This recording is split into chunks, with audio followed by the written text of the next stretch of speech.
आज पिछाड़े की ले लो पिछाड़े की ले लो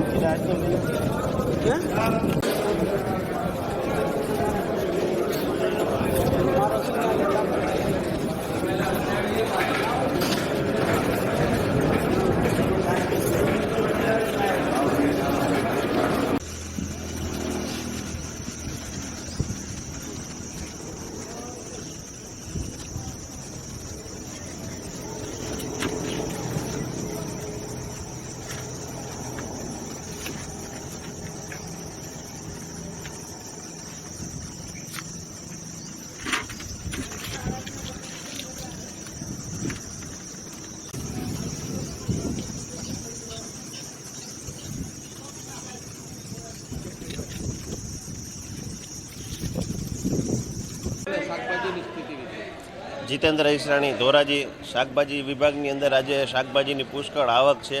પહેલાં માવઠું હતું અને અત્યારે જે હીટવે છે એના હિસાબે શાકભાજી બગડે છે બહુ. શાકભાજીની પરિસ્થિતિ આજે જોવા જઈએ તો રીંગણા 8-10-12 રૂપિયાના કિલો છે, કોબી 6 થી 10 રૂપિયા છે, ભીંડો 20-25 રૂપિયાનો કિલો છે.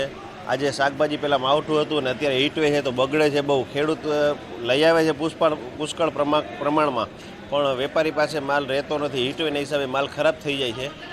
અને આજે સરેરાશ જોવા જઈએ તો શાકભાજીના ભાવ એટલે મંદુ એટલે છે કારણ કે ઘરાકી પણ બહુ ઓછી છે અને હીટવેના હિસાબે માણસ ઘરની બહાર નીકળે છે ઓછું. શું ભાવ છે? ટમેટા છે એ 25 રૂપિયાની આસપાસ કિલો છે, 22-25 રૂપિયાના. જે 10-12 રૂપિયા હતા એ 22-25 રૂપિયા થઈ ગયા છે.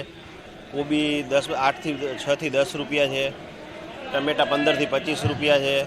લસણનો ભાવ છે 150થી લગાડીને 200 રૂપિયા, આદુ 120-30 રૂપિયા, લીંબુ 60 રૂપિયાથી લગાડીને 120-30 રૂપિયાના કિલો છે. મરચાં 25 રૂપિયાથી લગાડીને 50 રૂપિયાના કિલો છે.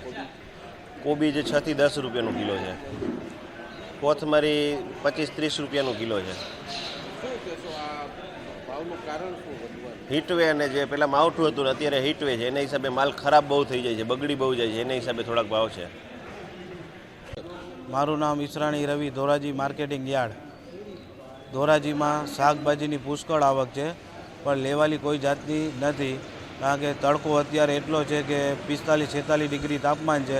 આપણે ઘરેથી બહાર નથી નીકળતા તો શાકભાજી લેવા કોઈ આવતું નથી. માલની આવક ઘણી બધી છે, ભાવમાં પણ ઘણો વધારો છે અમુક શાકભાજીમાં, પણ લેવાલી નથી, માલ બગડતો જાય છે. તડકો જેટલો હોય, તાપમાન કેટલો છે, ગરમીમાં માલ ખરાબ થતો જાય છે. અત્યારે લીંબુ ખરાબ થઈ જાય છે, ટમેટા નબળા થઈ જાય છે, ઘણી વસ્તુ રીંગણા છે, એવું બધું ઘણું તાપમાનના હિસાબે શાકભાજી ખરાબ થતું જાય છે.